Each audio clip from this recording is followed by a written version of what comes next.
Hi, Shawn C back in here with another music review, and today we got the new Rick Ross album. What's this shit called again? Rather You Than Me. The most recent album that's come from everybody's favorite, slightly overweight MC, Rose. 14-track album from Rick Ross, and I can't really say I anticipate projects from Rick Ross. I'm not saying that I dislike Rick Ross because I really do like him as an artist, as an MC. Just haven't always found his music that appealing, but I've always given it a chance. Not saying the previous Rick Ross projects haven't really impressed me, but I guess I would say they didn't really leave too much of an impact on me. Not enough for me to say that this is a really strong Rick Ross project. But this one is different. I don't know, he did something different with this album. He made it not only enjoyable, but very, very impactful. And it was pretty introspective as well. That's music that I typically like from artists when they try to go a little bit deeper than just surface level shit. It had some good lyrics, it had some good meaning, some good messages, and overall kind of a pretty cohesive album. Ross goes into detail about his life, where he's been, where he's at, what he wants. I mean, this was a pretty personal album, I would say. Track listing starts off at Apple of My Eye, where Rick Ross starts out with lines that are pretty impactful. Like with the line, in a room full of failures, I feel out of place. On this track, he also references his advice to Meek Mill by saying, I told Meek Mill about not trusting Nicki Minaj, to instead give some of his competition some space as opposed to destroying the bridge. And I think the thing I like about the advice that he gave Meek Mill was not just the advice itself, but the fact that Rick Ross didn't harp on the advice he gave him for the entire track. He didn't do it in a, I guess you would say, I told you so kind of way. The track includes some good vocals from Raphael in the chorus, jazz vibe throughout majority of the track with some nice low-key piano in the background. Two of my favorite things. You cannot go wrong with jazz and the piano. You can't fuck that up, Rick. And if you were wondering where Rick Ross stands politically, he pretty much sums that up by saying he's glad Trump became president because you gotta destroy before you elevate. Rick Ross has become a fucking philosopher. Keeps the pace with the next track, Santorini Greece. If you don't like this song for anything else, you will at least like it for the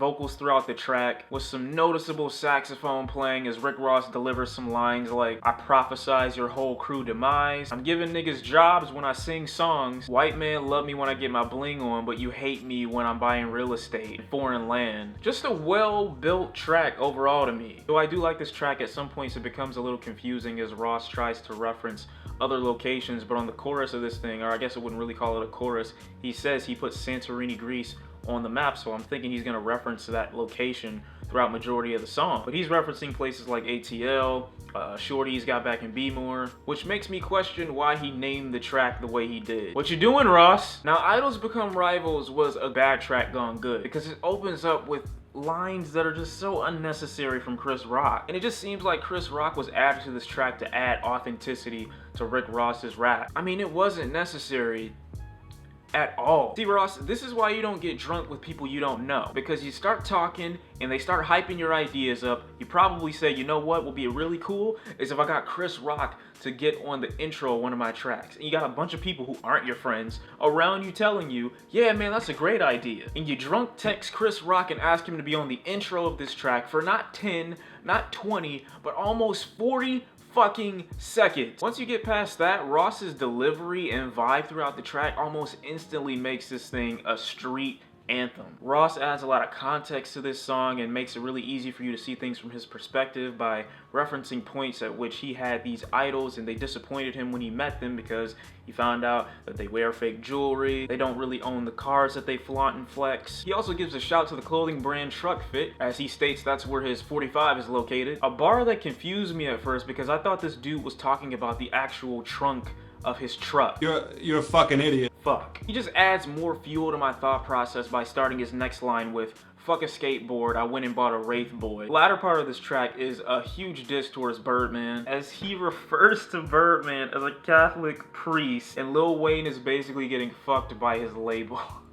Oh god, that was hilarious. The remainder of this track is basically spent shitting on Birdman and for the position that he put Wayne in. At this point in the album, I gotta say, I'm impressed. I took my roof off at the red light. Ross switches his flow on this track and complements it very, very well. Bar for bar, I wouldn't say it's his strongest performance. Young Thug does the very same thing, and I'm not surprised. Young Thug has been doing pretty well on the features recently. He's not overstayed his welcome on any of the features that he's done recently because there's only so much of that somebody can take. Only negative part about this track, in my opinion, was Wale. I'm a huge Wale fan too. It was the shortest and damn near most unmemorable part of this song for me. It almost didn't even need to be there. I mean, none of them really had particularly long features. Maybe that's because I took the roof off at the red light and trap takes up majority of the hook. Then here comes the letdown track, Dead Presidents. Come on now, Ross. Like, it sounds like you got this beat straight from Jeezy's 2007 throwaway albums. Sounds are so dead and just like overused. Like, I think we're past this point in rap and hip hop where sounds like this is what people enjoy nowadays. Future's verse went on for entirely too long. Jeezy and Gotti almost didn't even need to be there. If you really want to find some enjoyment in this track,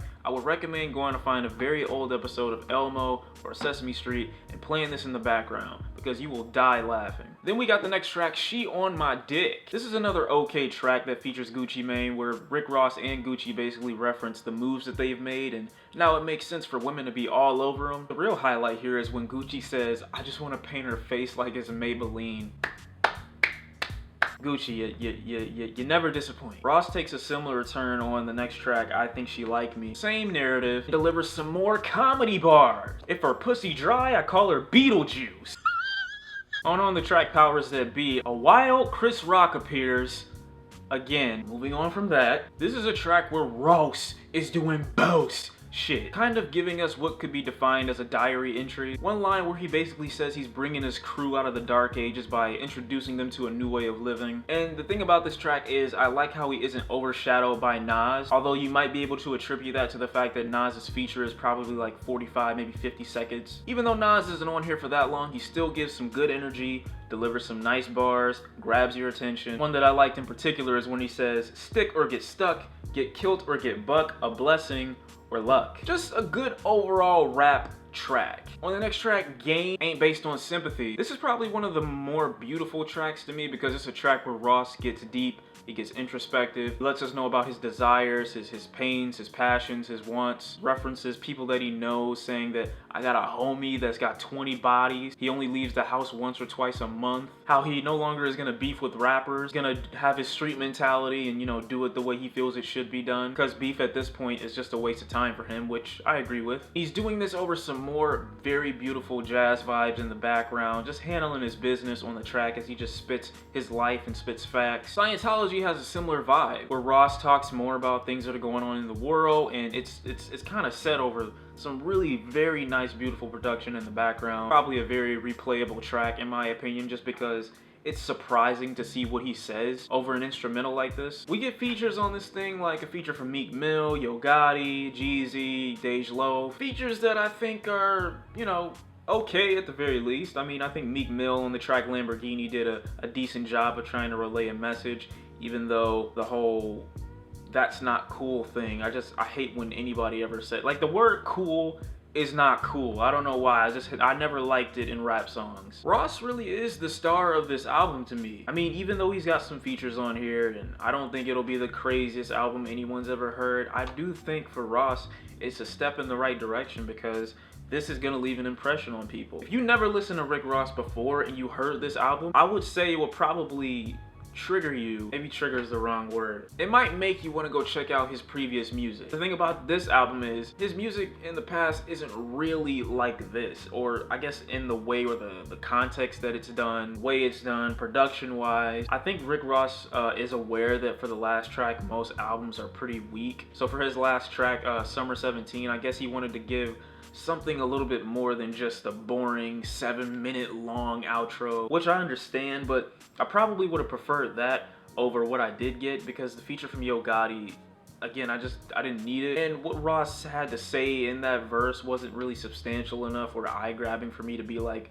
you put this at the end? That being said, Rick Ross lyrically did not fall short in my opinion. I think he's definitely proven himself as a rapper. And I think that he knows what he's doing. He's got his own flow, he's got his own style, he knows what works for him. Also, on that Games Ain't Based on Sympathy, the best bar on there is when he references the French bombings. Like, I don't know if he meant to do what he did by saying the word bonjour and then immediately saying I'll leave a bomb at your doorstep, but that was just awesome.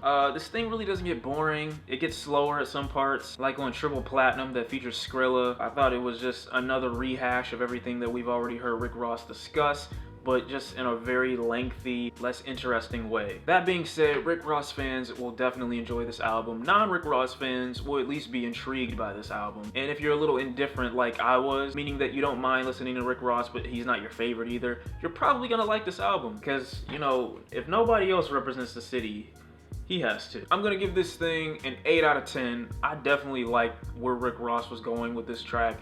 I like how there's a lot of introspective tracks. I like how he discusses his own life. I like how he talks about his dreams and where he wants to go and the world he wants to build. Overall, just a good Rick Ross attempt. Go ahead and let me know what your favorite bar or song is from this album down in the comment section below. Death Grips is coming this week. Do not worry about it. I got you. I got you. Thank you for watching. I'll see you in the next one. Peace.